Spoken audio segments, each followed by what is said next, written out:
Close your eyes and just stay tight. We have to go. Stay with me while we... Hello, and welcome to ohmTown Daily, the news show powered by ohmTown.com. Today is April 15th, 2024. I hope you filed your taxes if you're here in the States. And if you're listening to this and you haven't, you're late. This is Season 3, Episode 106. Today we're going to be talking about sailing into an FBI investigation, tiny home hotel, OpenTable closes door on doxxing, don't ask, don't tell, non-government version, space junk hunters, shoulda bought a Tesla, living on a vineyard, solving an invisibility coat insect, river barge continues to run free, and Lego is stacking mad bricks of cash. That and more. And no politics.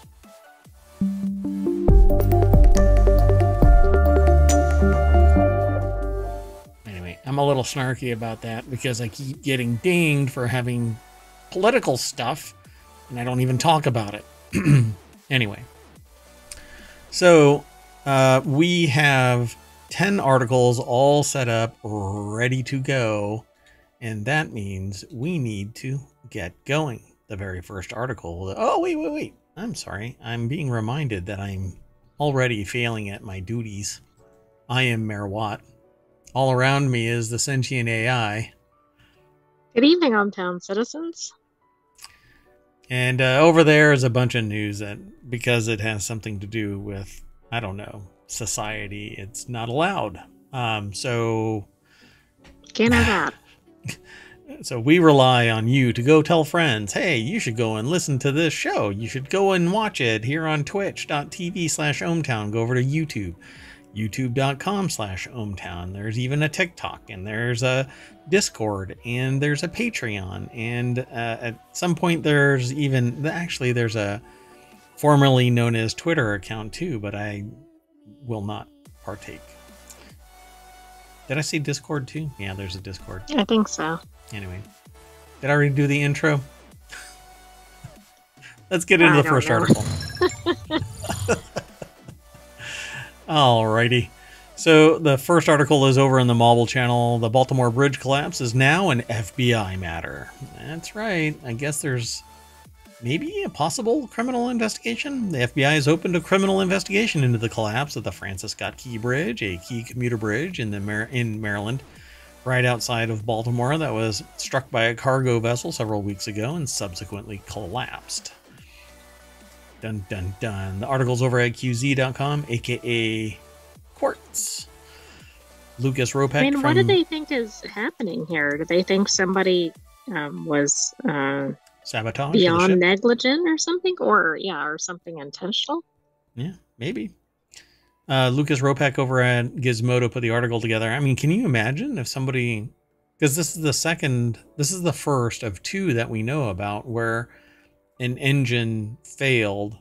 Subsequently, the second one came back online, but I believe that it had done minor damage to something. But it didn't take out a key support, I guess. It's really weird that this even took place, but okay. Wide open sea, and it aimed like exactly, it went right for it. Like a moth to a flame. And the other thing is, I think I read that if it had hit the bridge at about any other spot, while it still would have damaged it, it wouldn't have been catastrophic. Yeah, I mean, but, who knows? I think if it hit any of those water pylons, then, because there were no dolphins in the water, so it was going to be unmitigated disaster one way or the other.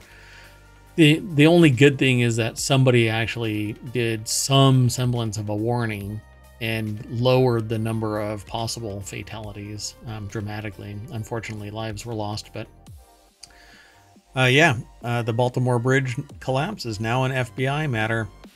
After being struck, the bridge collapsed on March 26th when the Dolly temporarily lost power after leaving the port of Baltimore and subsequently drifted into one of the bridge's columns and video of the incident had been captured on live stream, and I saw it really early when it happened, which was really wild. It was reminiscent of 9/11, obviously not to the same outcome, but you basically saw something aiming right for it, and you go, what in the world is going on here?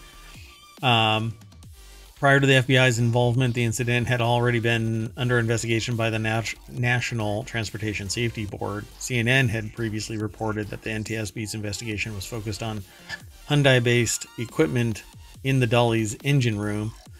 Although NTSB chairperson Jennifer Homendy has commented that the investigation could take different roads as it unfolds. Well, sure, and if they find something criminal, guess what happens?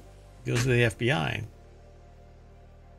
Right. I mean, and then depending on what they think they're finding, they might go after different people or go to different locations or whatever. Yep. So let's see. There are currently some missing. Three others are. Three died. 3 construction workers died. 3 other construction workers are currently missing and presumed dead. The estimated rebuilding cost of the bridge is as much as $800 million, which is what I think that's exactly my price. The government has already given $60 million to emergency funds for initial cleanup, although additional funds are needed, and everybody's going to be in a peeing for distance contest for that one. But they also reached out, and by they I mean Quartz Gizmodo, reached out to Synergy Marine and Grace Ocean Private Limited for comment, and they'll update this story. So be sure to follow the link. Don't wait too long, right? Yeah, who knows? Who knows what's going to happen with this? This is interesting, though. Next article is over in ohmTown Daily. Hyatt is set to use modular tiny homes as hotel rooms at an all-inclusive Caribbean resort. And in standard Business Insider fashion, they have pictures, so we're going to enjoy going through this, I think. Hyatt is expanding one of its family-friendly, all-inclusive resorts with an adults-only section. The expanded property is set to use modular, tiny home-sized units as hotel rooms. The 52 units are scheduled to open in June at Hyatt's Dreams Curacao resort in the Caribbean. Interesting. So, yeah, tiny homes have been popping up everywhere, from backyards in California to entire neighborhoods in Florida, where they'll get subsumed by a hurricane, more than likely. Unless they're 3D printed. Brittany Chang and over then at... they'll, of course, have insurance declined. Well, it's already declined. They're living on the edge. We get to find out how to live in a vineyard later. I was going to sing that title, by the way. Living in a vineyard. But I'm worried that I'm going to get a DMCA. Because I sound exactly like them. So the article's over at Business Insider by Brittany Chang. It has a picture. This has to be a render. It says it's adding modular hotel room units to its all-inclusive Dreams Curacao resort in the Caribbean as it continues to see rising demand for all-inclusive vacations. All-inclusives are pretty awesome, as long as they take all the stress out of the vacation, right? Yeah, the only stress that you actually end up running up against is when somebody randomly runs off the path to the airport and shows you their child at home at 2 o'clock in the morning when you need to get to a 3 o'clock flight. But hey. Hey, everything's different on vacation time, right? I'm not traumatized. No. So, yeah, let's take a look. Hyatt operates about, it says operates about 30 dreams, about? Do they not really know? Hey, is it 30 or is it 31? Close to 30. They operate about 30 Dreams properties throughout Europe, North America, and South America. So it says, but not for long. The Curacao property's upcoming 52 units are set to be located in a new adult-only section called, is that Ilmar? Right? That's I-L, I assume. I guess so, yeah. Omare, maybe. Ilmar. So, yeah, because there's an E in there, so I don't know if it's Moray. But, so, travelers have been scrambling to book all-inclusive resorts. Hyatt has been taking notes, so they're going to be expanding it. And I don't really care about any of this. What I care about are the tiny homes. So it says here, a spokesperson for Hyatt told Business Insider that architecture firm Spazio Italia would build the modular tiny home style units shown in this rendering. So that right there just is like meh. And it's not Business Insider's fault. I don't like renders because the renders are never exactly like what's going to be the reality of it, because you're not going to have this sitting all by itself on the beach and nothing this way. Nice. Yeah, they're going to be so jam-packed that one room is partially sharing the space of the other. But I would do this in a heartbeat. Yeah, so it looks pretty nice as pictured. They say no more shared walls.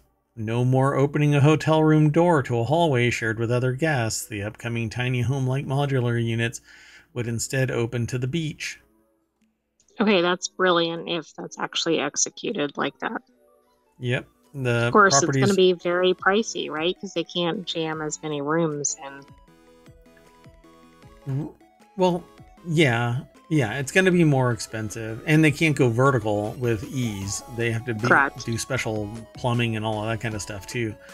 And none of these, if they're a tiny home, then they typically have like a composting toilet and other stuff. If they have, I mean, it's going to be a beach, so I can't sit there and imagine that they're going to have, whatchamacallit, like, what do they call them?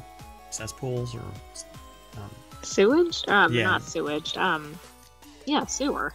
Well, they're not going to have underground sewer and stuff like that on the ocean, like on the beachhead, but I don't know. Maybe they're going to do something special. It's going to dig a ditch.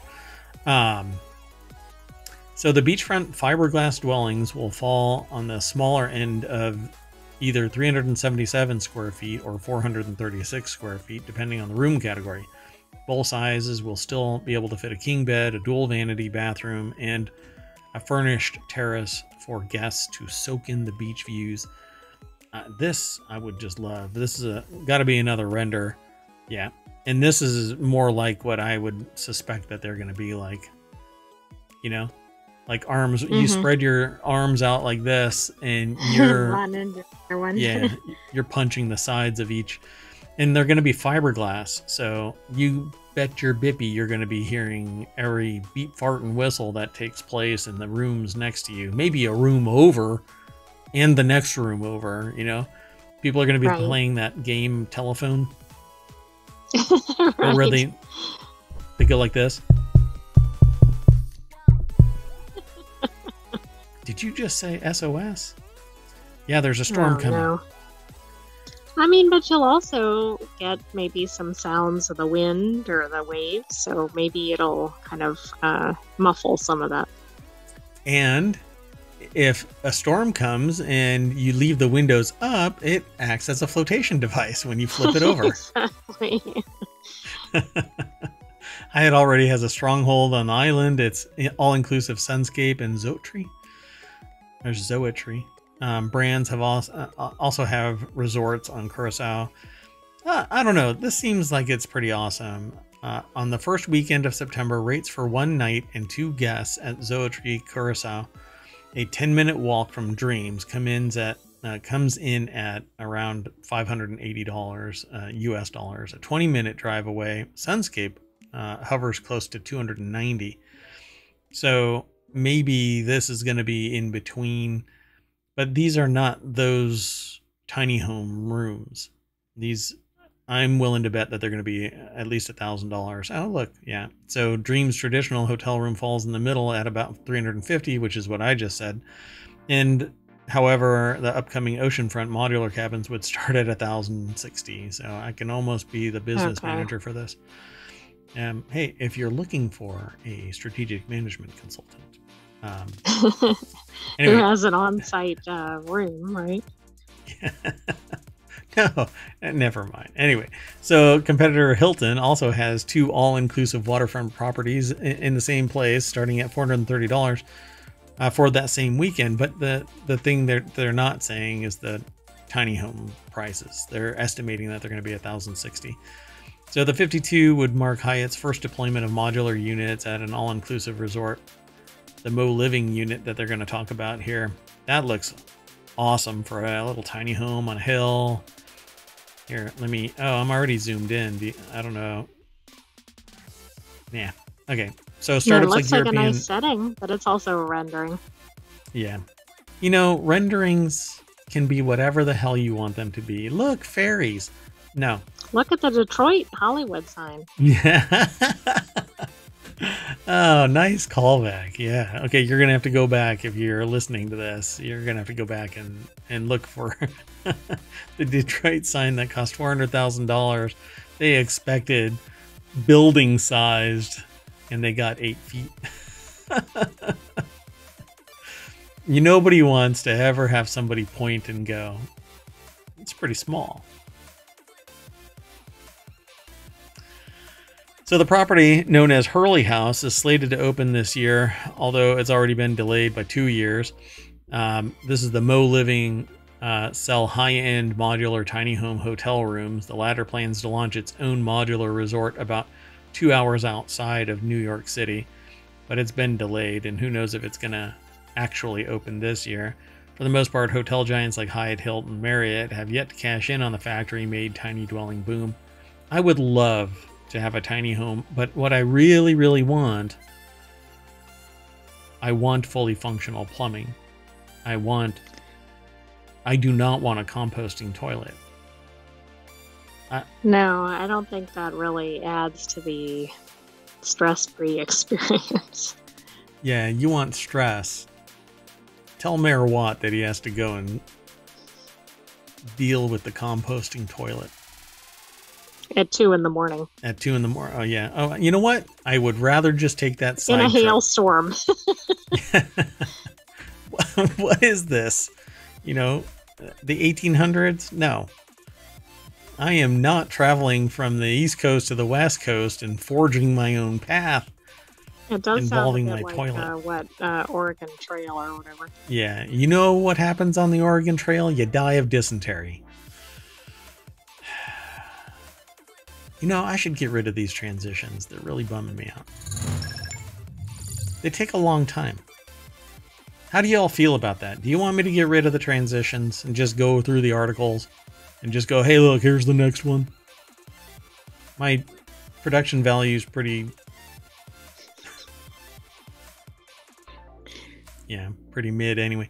So the next article is over in Technology Today. OpenTable won't add first names and photos to old reviews after backlash. I'm sorry, but this was probably the biggest dumbass move you could probably choose to do. Why? Because it's not like somebody is going to... I don't know. The drive-through surge pricing was pretty dumb.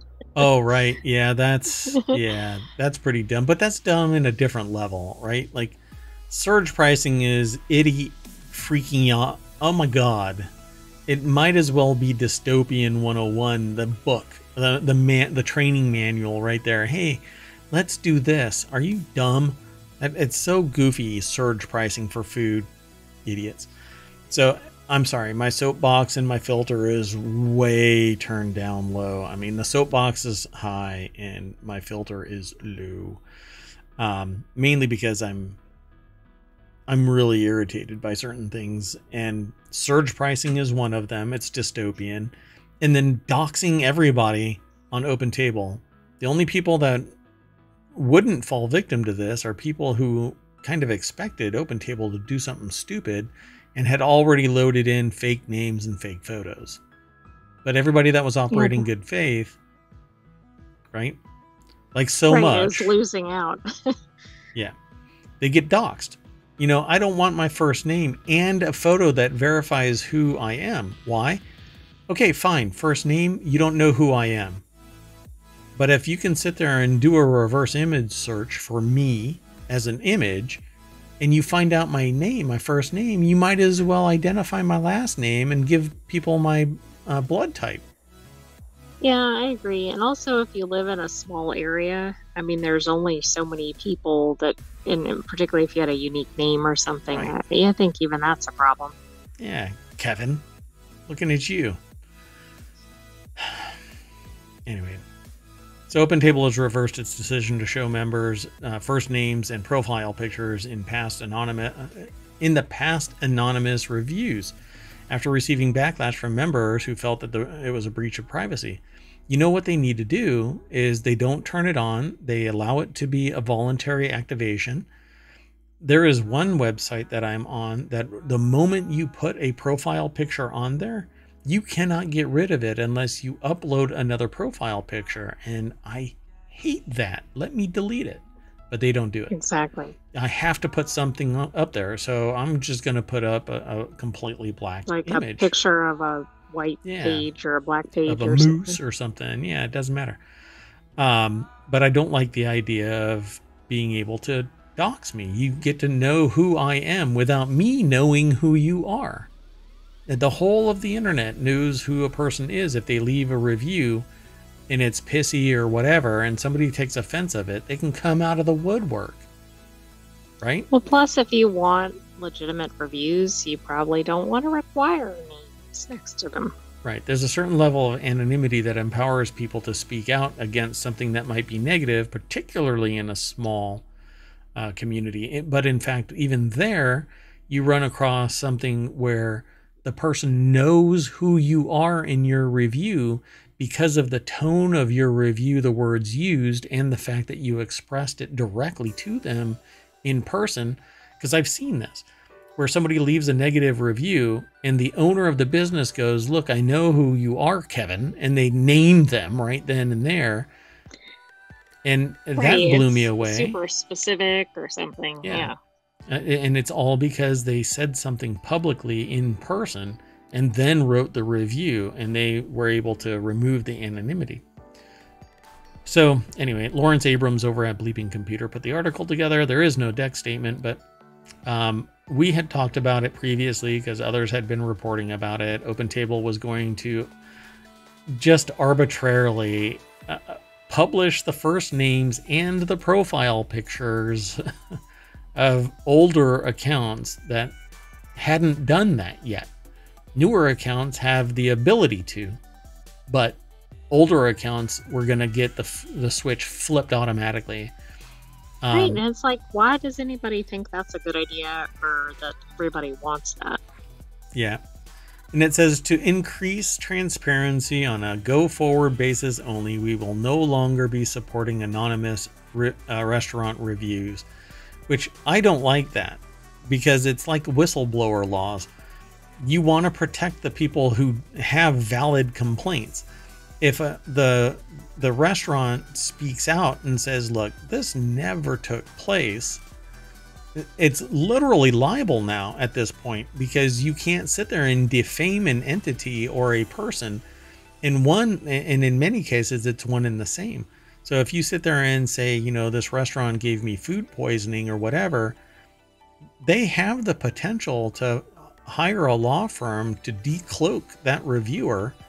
And in many cases, you will probably get somebody going, "Well, it's my First Amendment rights to say whatever I want." But no, you can't stand behind First Amendment if your statements are illegal.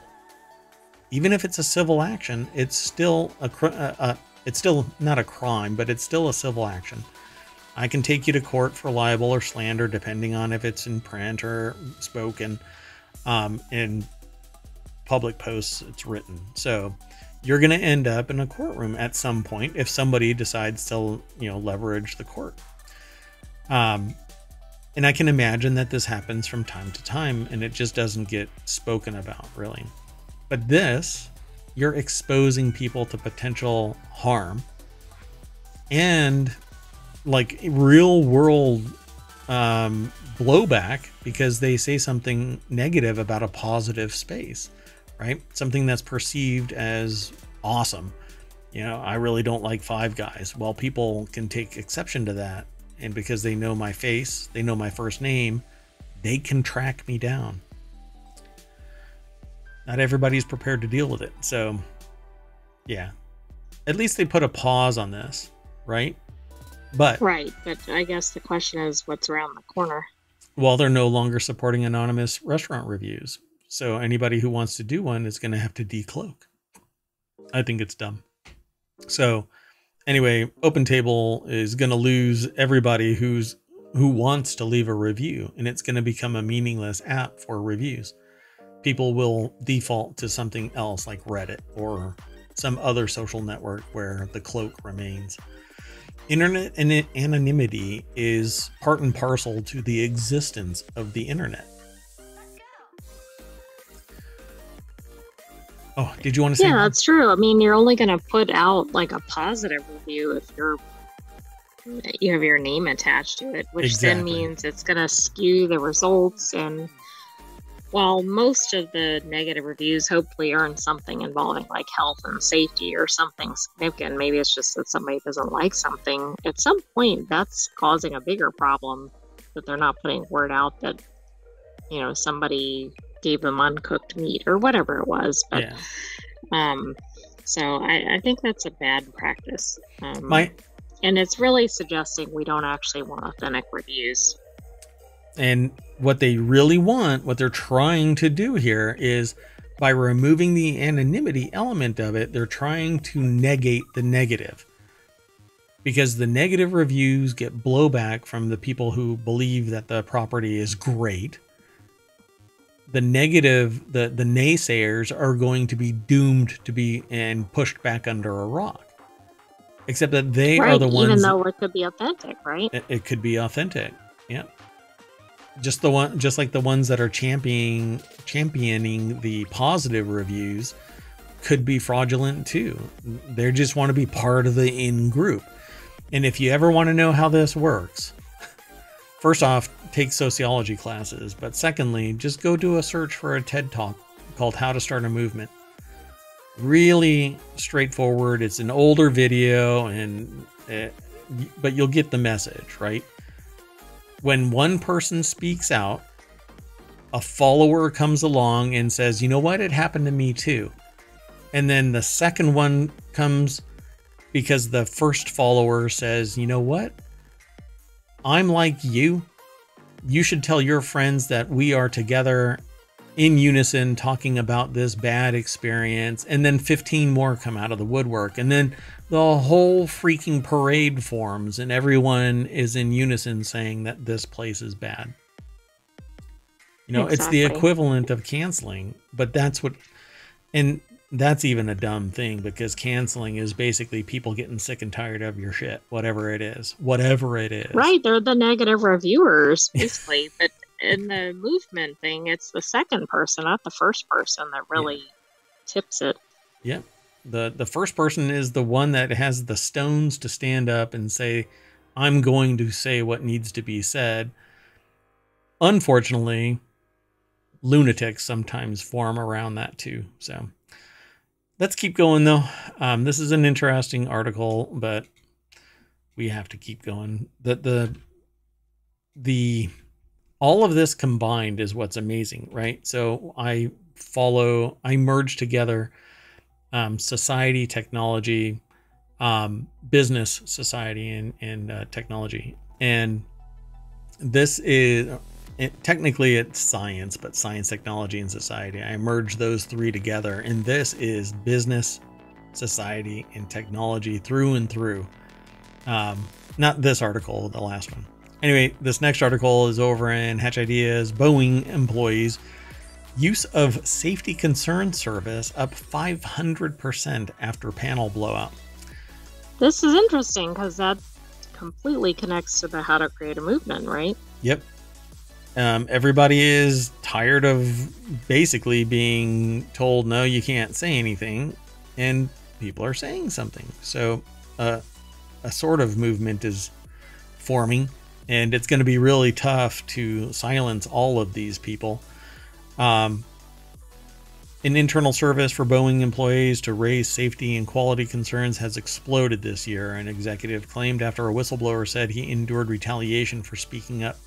So now everybody should, because silencing one has led to the possibility that these issues have been pervasive in the system, so much so that the feds are monitoring Boeing now. The plane maker has come under intense scrutiny after a terrifying cabin panel blowout in January prompted fresh questions about the production of a best-selling commercial jet, the 737 MAX. And I think there's multiple investigations right now into Boeing, right? Like each incident has triggered its own investigation. Yep. Reports about bolts not being in place, and there's a new one about like metal fatigue or something like that.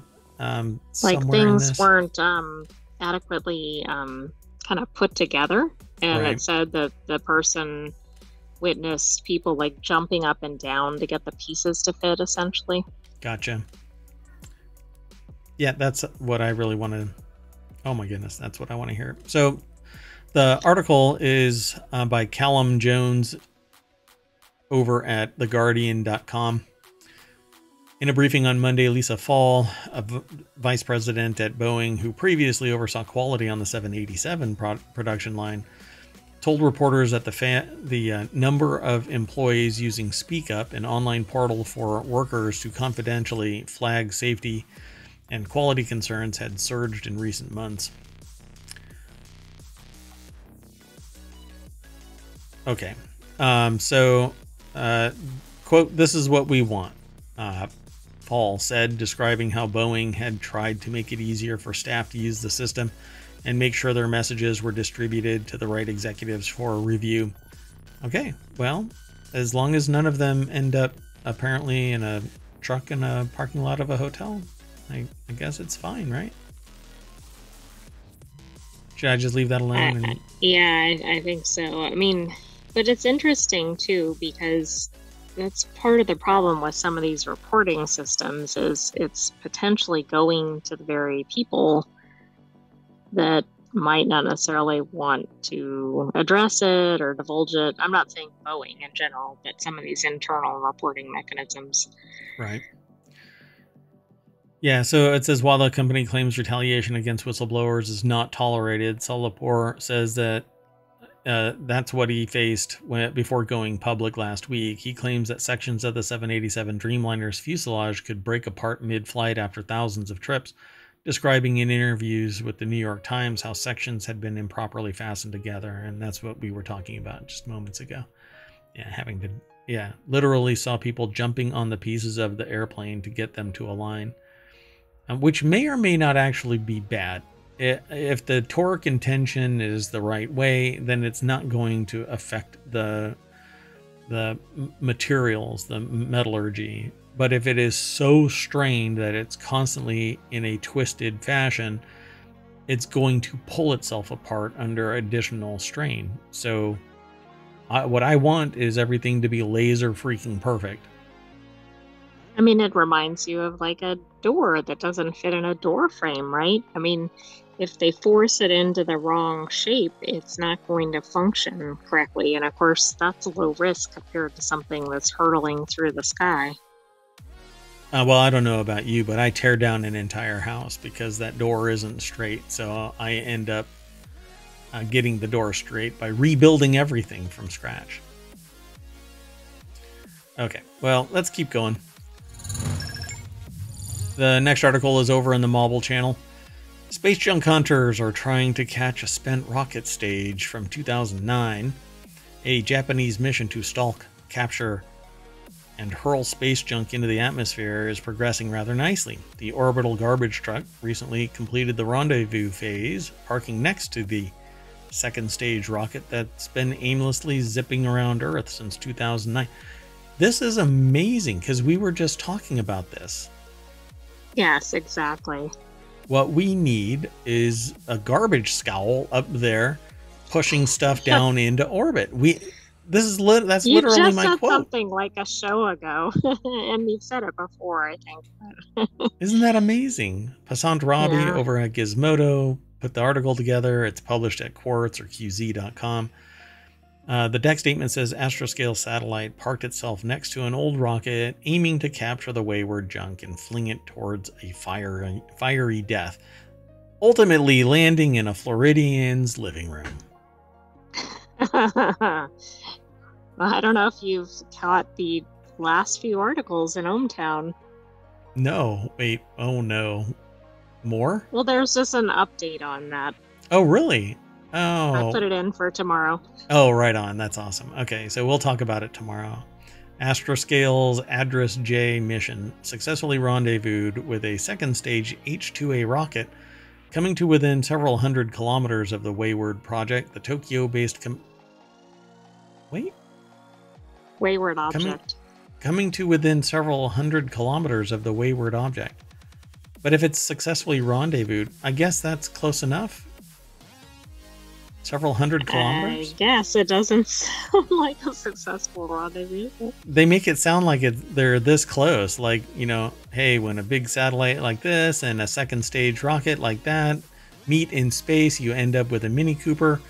No, this thing is a render. This isn't legit. Oh my gosh, I feel robbed. There's several hundred kilometers of the Wayward object, the Tokyo-based company announced last week. The spacecraft is gearing up to get a closer look at the old rocket, circling its target and snapping photos of it.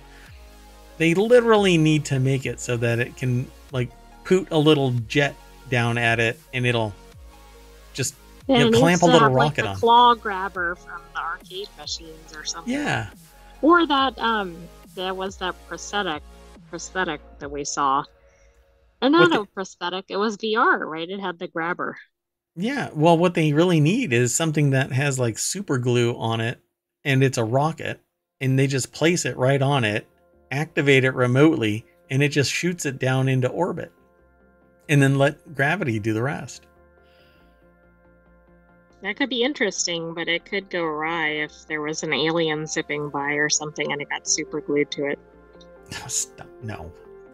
Aliens aren't real.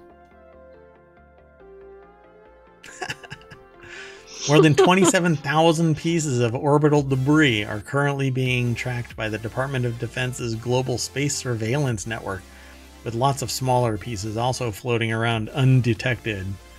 Stealth debris. In an effort to clean up Earth orbit, Japan's Astroscale wants to be the first commercial deorbiting service for hire. Well, we know of a television satellite. Oh, is it Dish? The one that's in the incorrect orbit? Yes. They're like, we tried. Never mind. They were the first one who got fined, right? Yeah. They sure did. Wow. Oh, before I go too far, let's throw that into the chat. There you go. So it says Astroscale's satellite is designed to creep up on the defunct spacecraft and, after inspecting it, match its tumble rate in order to align and dock with it. Once it's docked, Astroscale will lower the spacecraft's orbit using its thrusters before releasing it on a trajectory towards Earth's atmosphere. The decommissioned spacecraft will then burn up in Earth's atmosphere, putting an end to its stint in orbit. That seems like a lot dirtier than what I would... I guess if it's spinning or something like that, then they can't just like stick something on it and off you go. Right, but then I wonder if it's going to... Will they have calculated correctly what actually happens? Like, will it burn up? Yeah, I mean, most of it will. But, you know, the denser parts might end up in a Floridian's living room. Exactly. But that's... Technically, by the way, that's still NASA property as far as I know. Because it isn't technically junk. It's been deorbited. Whatever remains is supposed to still be property of the originating party. Anyway, because like if you throw something in the trash, you're throwing it away and it's no longer your property. Right, but I don't think this is the same. I don't know. Throwing stuff down into orbit, I think, is tantamount to throwing it in the trash, right? supposed to burn I it. don't know if we have any rules on that yet. I think we need to form some rules right here, right now, in ohmTown. Never mind. Let's just keep going. The next article is over in ohmTown Daily. Some Tesla factory workers realized that they were laid off when security scanned their badges and said, not so fast. Back onto the Tesla shuttle. According to the sources, Tesla laid off over 10% of its workforce on Sunday night. Some factory employees only realized that they were laid off when their badges didn't work, sources told Business Insider. At the Nevada factory, the process of weeding out laid-off staff in line to enter caused around a 2-hour backup, one source said. Tesla told staff that they were laying off more than 10% of its workers on Sunday night. I actually had heard about this over the weekend, and I didn't know what was actually going to culminate, if it was only going to be 10% or if it was going to be more. I suspect it's going to be more, and this is the first tranche. But what I really want to know is how many of that 10% are Tesla owners and haven't sworn fealty, and thus are being kicked. You know, kiss the ring, bend the knee. Yes, we'll keep you. The article is over at businessinsider.com, and Grace K here wrote the article, and the little picture that's in here, that the article's, what do you cover art, thumbnail, whatever you want to call it, consists of a Tesla plant and Elon Musk answering someone saying, do you care? And Musk responds with, do you think I care? Okay, that's not what he's actually saying, but it does look like it. Oh, that is not. That's correct. Yes, the AI is correct. That is not what was said. But if you want to see the picture, you can follow the link through ohmTown, and you decide. You make the call. At one point, I actually started up. This was back 12 years ago or something like that. I started up a website where you could upload a picture and give it a caption, and other people could caption it, and whoever voted the most, that was the caption. It didn't last long. I couldn't really get it traction, but I'm really bad at advertising. As you can tell, I sit there and I say on the very thing that somebody has to listen to, hey, you should listen to this. You know? Yeah, it doesn't quite work out that way. Anyway, at the Nevada factory, the process of weeding out the staff caused a 2-hour backup. Okay, that's pretty horrible, right? You show up for work. Yeah. Maybe you drove an hour to get there or whatever. Correct. You find out, and then you get stuck in traffic trying to leave. Well, it might not have been the traffic leaving. It might have been the line leading into the plant. So if it took you 10 hours or 2 hours to find out that you are no longer employed by Tesla, at least your Tesla's charged in the parking lot. It's maybe, but maybe not. If you're not you're probably not getting a charge while you're sitting there in line with your engine idling. Well, no, I mean, you're not. I don't think they were in their car. I think that they were in shuttles. Oh, that I got brought the them. impression for some reason it was the cars, but got it. Yeah, I think it's just a line of people waiting to get in, and it's kind of like the king is walking down the path with all of the guards, and then there's somebody that's sitting there going, yes, yes, yes, yes, no, no, no, no, yes, yes, yes, yes, no, no, no. Anyway, I have an odd sense of what's going on at these places, but that's okay. Y'all just... That might not be that far off. Exactly. Also, who fires somebody on a Sunday evening? That's right. You wait until Friday. And you fire them so they can stew in the juices all weekend and really hate you by Monday. I'm sorry. I love pretending to be a sociopathic CEO. Tesla employees who were terminated received notice via their personal emails on Sunday night, and their access to Tesla systems was revoked. 4 workers said the company-wide email that Elon Musk sent announcing the cuts was delivered shortly before midnight on Sunday. I had heard about it somewhere around the Friday timeframe. We've done a thorough review of the organization and made the difficult decision to increase our profit and marginalize all of you who worked hard building the multi-billion-dollar business that is Tesla. Thank you very much for your service. Now go away. Unfortunately, as a result, your position has been eliminated by this restructuring. A separate email notifying impacted employees that they'd been laid off reads, according to a copy reviewed by Business Insider. Some of what I said was accurate. I put a little interstitial in there. The same day Tesla announced layoffs, at least 2 executives resigned from the company. SVP of Powertrain and Electrical Engineering, Drew Baglino, and VP of Public Policy and Business Development, Rohan Patel, said on the website formerly known as Twitter that they left Tesla as of Sunday. So, ahead of the layoffs, Tesla employed over 140,000 workers globally, including over 3,000 at its factory in Nevada. So, if they laid off 10% across the board, 14,000 people have been laid off. Wow. So, I don't know if that's actually just there or only 300 at the Nevada plant were laid off. But I suppose it really depends on what the full expanse is.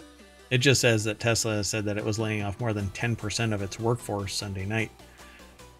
So I guess we're going to hear more because Sparks, Nevada was just one place. Right. Yeah. And they probably have facilities, I'm assuming, in multiple locations. Yep. Okay, let's keep going. The next article is over in of the Grape. It's a channel called Order of the Grape, but we really just call it Order of the Grape because you could be a champion of the grape, or part of the Brotherhood of the Grape, or Sisterhood of the Grape, or member of the grape, whatever you want to call it. But it's all about wine. But this is about a property. Ever dreamt of living on a vineyard? These stunning properties are on the market. Yeah.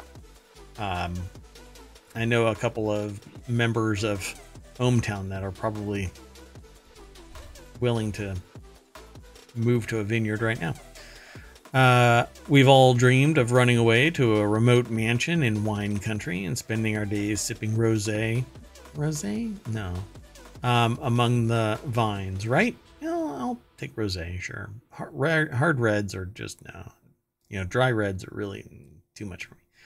Anyway, well, this fantasy could become reality with these gorgeous estates for the right price, of course. Several luxury estates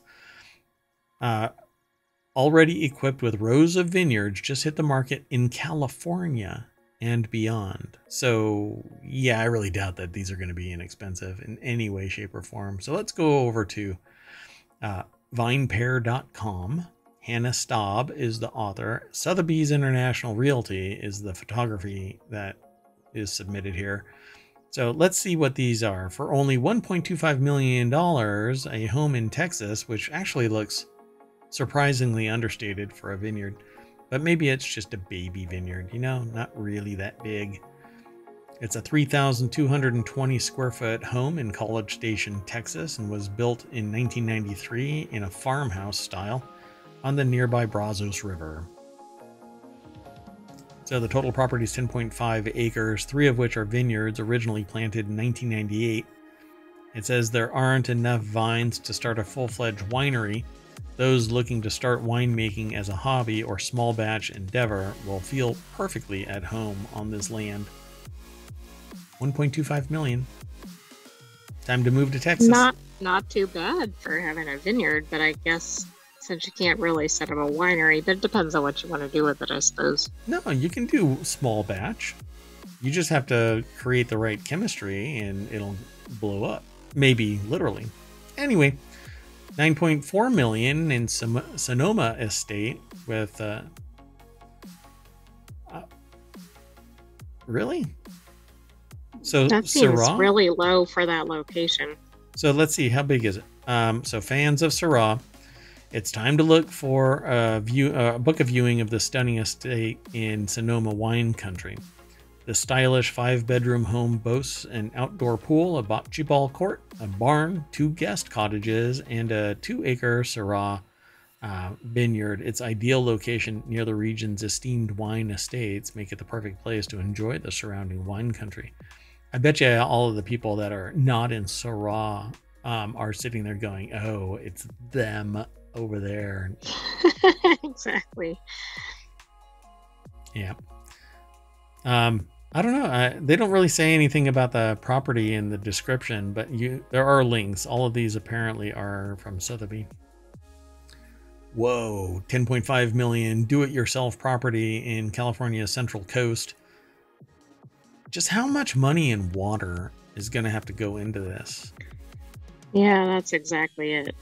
You know, like the Texas one, depending on its location, it might be environmentally okay.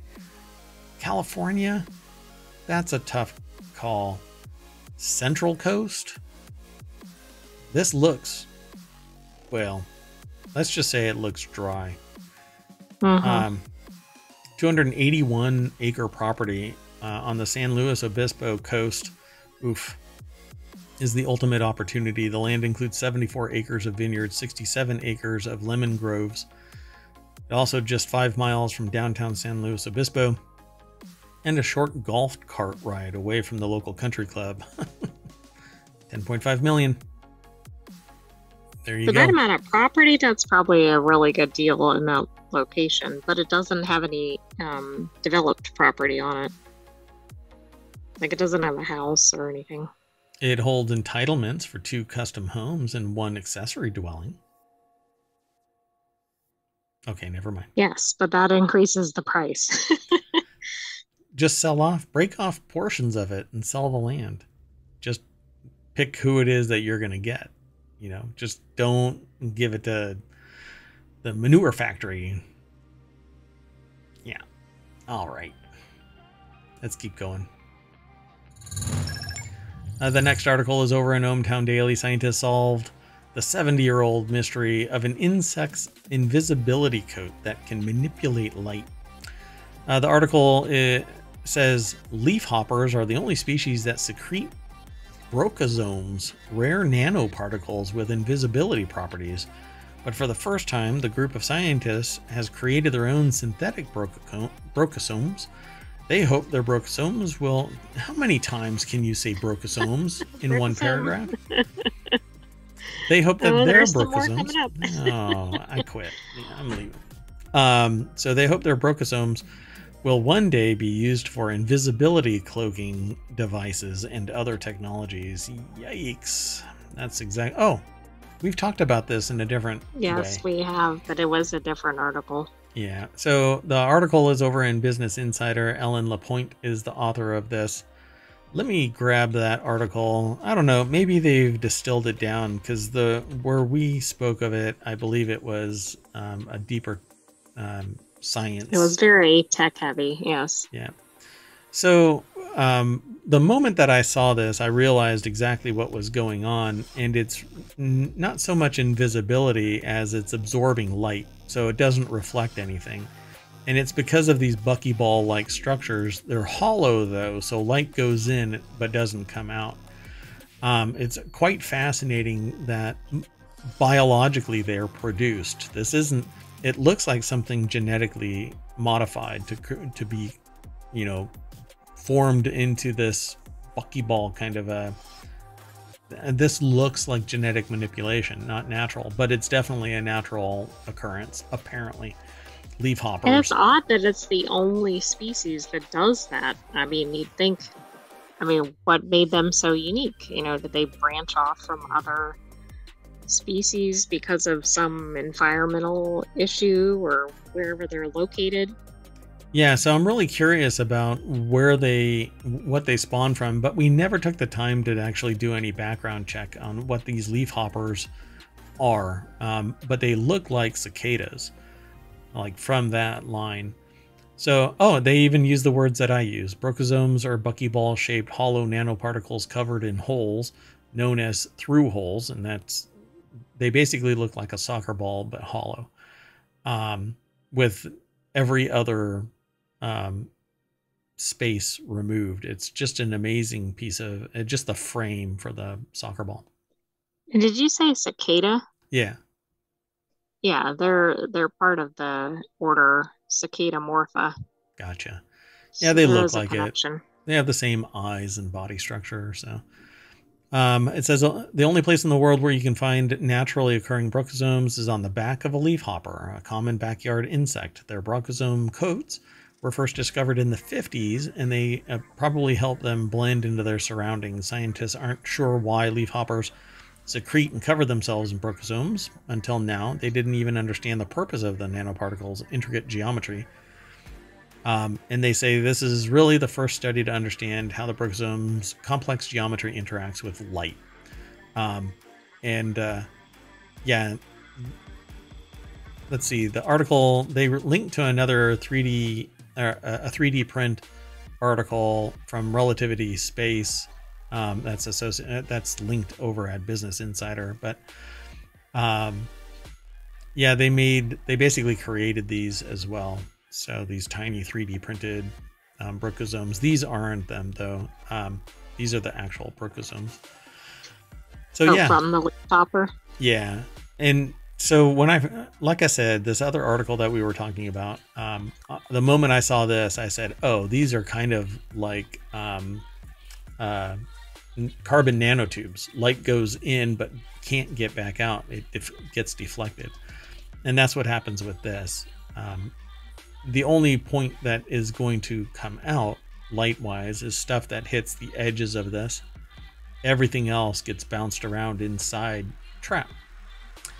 So it says there are two important elements of the brachiosom geometry: the diameter of the particle and the diameter of its through holes. If a wavelength of light is the same length as the diameter of the brachiosomes, it'll be scattered in all directions when it hits the particle. But if the wavelength of light is the same length as the diameter of the brachiosomes through holes, it will pass through the particle and get absorbed by it. But that's not exactly... If the wavelength is the same length as the diameter, it'll go into the through holes and then get deflected, but it can't get back to you to see it. It doesn't just get absorbed. And it says here, if it's the same length as the diameter of the brachiosomes, it'll be scattered in all directions when it hits the particle, except for a minuscule portion of it that might actually hit the leading edge. It's the same idea as the radar reflectivity. If something can absorb some of the energy, it won't be bounced back. If it has a rounded edge that's at an angle, then it'll get deflected away. You won't be able to see it, but there is always going to be some portion that's directly on target with the beam of radar, and it will bounce back to the detector. And for light, our eyes are the detector. So I'm pretty sure that there's a way to make these things glow at night, and it would probably be infrared, ultraviolet, or some other variable light. But these are, I think it's absolutely amazing. And it actually, they say, and thus tailored to absorb and scatter different wavelengths across the electromagnetic spectrum. So I'm pretty sure that if I were to fire some ultraviolet at it, it'll glow. So they go into some bigger ideas about what this can actually be used, but it's all speculation. I mean, it seems like they could really use this like in the Marvel universe or something. Yeah, it's pretty fascinating, right? So there's a potential of hiding in plain sight because light doesn't come out of it. During the day, though, you will be spotted no matter what. We don't have that type of cloaking device. But at night, if you were to be coated with this stuff, any light shining, bouncing off of you from the moon or whatever, depending on what its level of absorption is and diffraction is, you may not be seen. It's pretty neat. Yeah, it's very cool. Okay, let's keep going though. If you're more interested in this stuff, maybe we can talk about it at another time. Let's go. The Ohio River. Sorry. ohmTown Daily is where this has been aggregated to, but it's from ABC. Ohio River near Pittsburgh is closed as crews search for The last free barge. One of 26 that barges were kind of noticeable. Well, some of them went over a dam, so who knows where that barge is. It just might be barged. Pieces of a barge. True, yeah. It just barged right in. Yeah, the dead air is, that's not a funny joke, apparently. A stretch of the river, Ohio River near Pittsburgh, remains closed to maritime traffic as crews equipped with sonar look for a barge believed to have sunk over the weekend. 26 of them broke free. You know what? I did not grab doink, and I think I just have the ability to completely ruin my... Oh, it has nothing to do with the article. Why is it there? Michael Rubincombe over at abcnews.go.com put this article together. I can't even get away.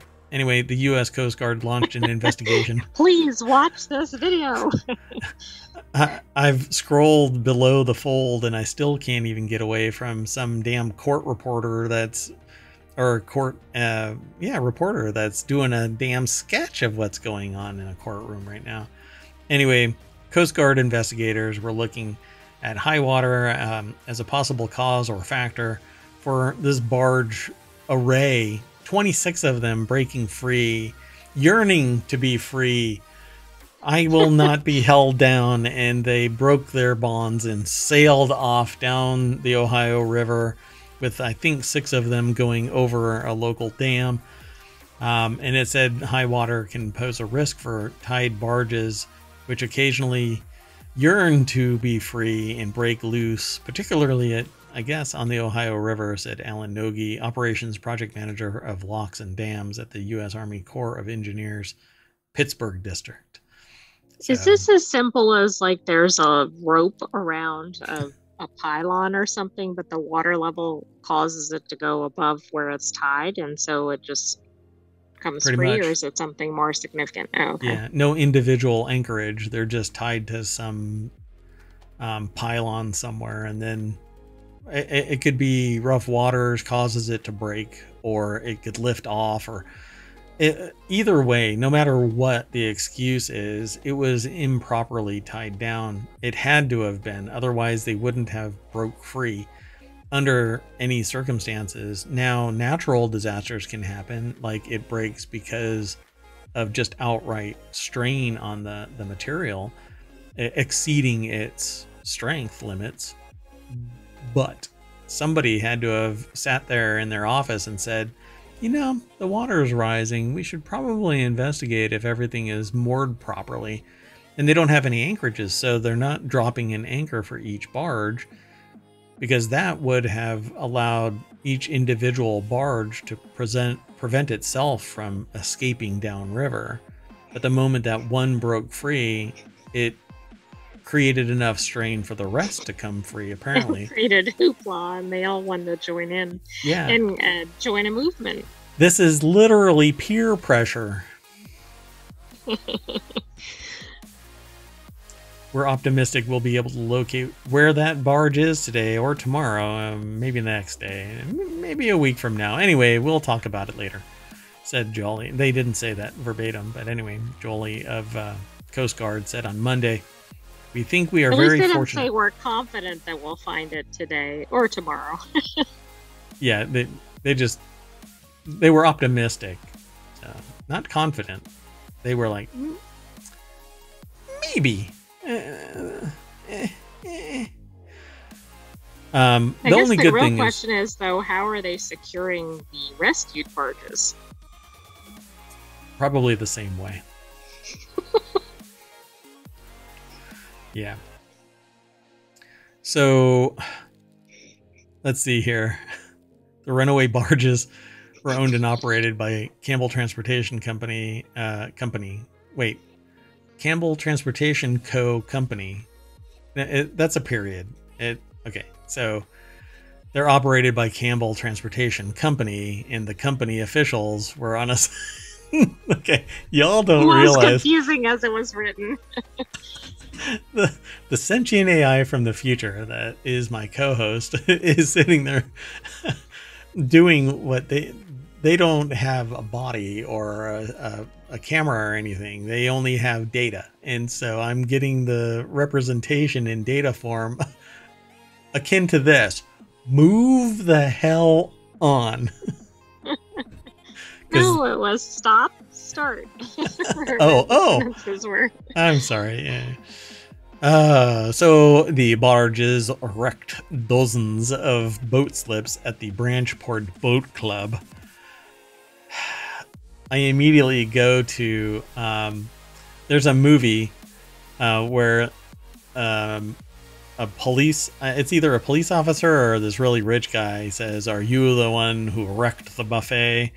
And I'm thinking about this. Are you the barges that wrecked the boat slips at the Branchport Boat Club?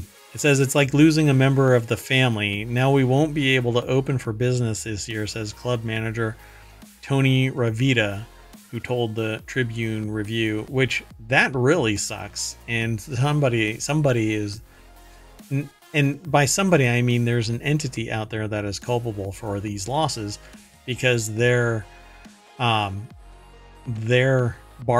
just destroyed an entire. Well, they hit a bridge too. Yeah. Oh yeah, that's the one. That's what we were talking about. You know, they hit a bridge. And there was another one, I think, that was a ship that hit a bridge too. So all hell is happening out on the water now, because I guess the peer pressure. It's the time for ships. Yeah, but planes are still screwy too. So the only one we're not hearing about are trains. They just wanted to get in on the hubbub. We got train burnout. So we're off the rails and into the water. Anyway, one of the loose barges hit that bridge, the Sewickley Bridge, which police had shut down Saturday afternoon as the vessel approached. They knew it was coming too. Okay, so we have one more article, and oh, I didn't do the transition. Dun dun. So this article's over in ohmTown Daily. Lego is cashing in big time on its adult fan base, doubling its revenue in the last decade. In your estimation, have the prices for Lego increased? I don't actually think they have, which is kind of shocking. Well, they lost their patent seem to be about at the protection, same kind of formula. Like you could kind of predict what the price is based on the number of pieces. Yeah, it's like 10 cents a piece or something like that. Mm-hmm. So Lego is cashing in on adult fans buying high-priced Lego sets. The $850 Millennium Falcon. I'd buy that for... No, I wouldn't. Millennium Falcon set is part of how Lego doubled its revenue in a decade. Other toy companies are also rebranding kids' products for adult audiences and seeing hefty returns. Yeah. We're also seeing adults, or presumably adults, in the Lego heist. Yeah, that's true. You'll have to do a search for that too. We did it's one of the articles in one of our previous shows. If you just do a search for Lego, it'll pull up all of the podcasts that we've done.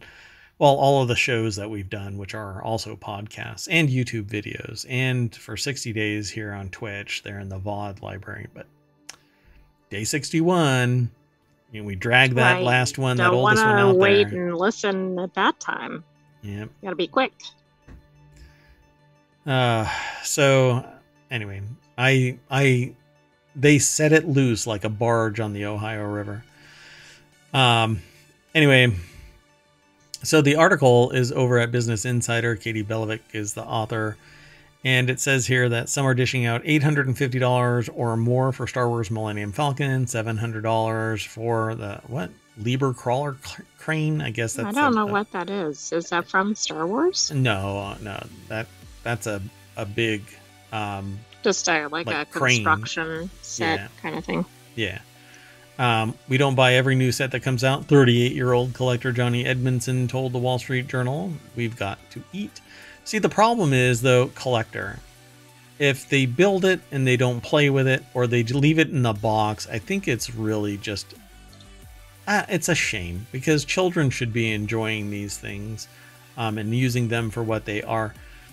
Buy the plans from somebody and buy individual things, you know, let these be actually constructible toys that kids get to play with. Let the children play with these toys. Now, don't get me wrong, I'm a child at heart and I love playing with Lego, but when the price, when it's only affordable by an adult and the only people that appreciate it is by way of a box sitting on a glass shelf, it just seems antithetical to its existence. So I don't know. It says nowadays it's not so geeky. Swan Tinham, I think Twinham is their name. Sean Tinham. Another adult Lego builder told the Journal, "You can have a set on your coffee table and no one would bat an eye." True. Bat an eyelid. I didn't think that was the phrase, but I would love to put some back there. I can attach little shelves to that little contraption that I have on the wall behind me. Although it's sound paneling with lights, there's a little secret to that back there. There's actually a little secret right there. And it's been there for like 6 months. Anyway, you may not be able to see it. So take last year's blockbuster Barbie movie. When director Greta Gerwig's hit Barbie made over $1 billion at the global box office and became the highest grossing film ever for Warner Brothers, it also led to a boom in Barbie sales by the toy maker Mattel. And so Lego does the same kind of stuff now. It makes tie-ins to modern properties because Lego is no longer protected. The only thing that protects it is copyright law. And not the patent. So anybody can make, if they can get past the precision and quality control that is Lego, you can make Lego bricks. I think there's nothing else here. So you're going to keep on finding stuff that's tied to IP and it's licensed.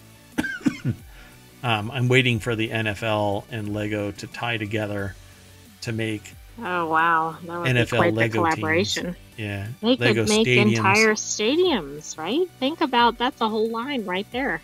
Entire football teams, everything. Oh, think of the minifigs with the uniforms. Exactly. Yep. Everything. You could have games, virtual games, playing inside a huge Lego stadium and buy a whole bunch of minifigs and populate the seats and all kinds of stuff. Do that with NFL. Do that with. You could do that with NBA. Sports, right? Every sport. Yeah. Major League Baseball, hockey. All you have to do is you hear the joke about what was it? They held a hockey. Wait, they held a hockey match in a. I can't remember the joke. There's a joke about how everybody met for a hockey game and a fight broke out or something like that. I can't remember that joke. God, somebody out there tell me what that joke is. I won't even look it up. Come and meet me here. Twitch.tv, 8 p.m. Eastern, Monday through Friday. 6 is when we do, well, 5 actually now is when we do ohmTown Daily News. But we have 4 shows each weekend, 4 different shows each weekend. I went to a fight the other night and a hockey game broke out. There we go. That's it. Yeah. That's funny. Thank you. Oh, you're laughing at the joke that I didn't get to tell properly. And you told the joke. You're a sentient AI from the future. Well, I guess this is growth. So thanks for laughing at the joke. Anyway, everybody, you need to get back into the party bus, and we race back down Main Street to the front page. I'm going to refresh it anyway, since I doubt that they're going to allow me to promote this. Who knows? Oh, God, that went really fast. Anyway, that's it. We're done. So thanks for coming. If you are in chat, thanks for coming. If you watch this over on YouTube later, thank you very much. Be sure to like, subscribe, tell a friend, ring the bell. Go over to Patreon if you really like the show, and you can start by being a citizen there. But you can always go over to ohmTown.com, and that's where the real rubber hits the road, because you can go back in time all the way to 2020, January 1st, 2020, and see what news had transpired in any given day, at least through what ohmTown's aggregator does, ohmTown. Gatherer is actually the the aggregator. But anyway, whole bunch of news, none of the noise. All the noise comes from Megawatt, and a little bit comes from the sentient AI that's around me. Always watching over ohmTown to make sure that Megawatt does his job. You make it tough sometimes. Job security. Anyway, thank you very much, everybody. We'll see you tomorrow. I am Megawatt, and up there and all around is the sentient AI from the future. Good night, ohmTown citizens. We'll see you tomorrow, 8 p.m. Eastern. Oh, and there is a delay on the newest of the 2 podcasts. We're going to be up to 7, so pretty soon. So the next 2 are going to be going live this week as a podcast, but they're all available over on YouTube. So see you in a little bit. Bye-bye.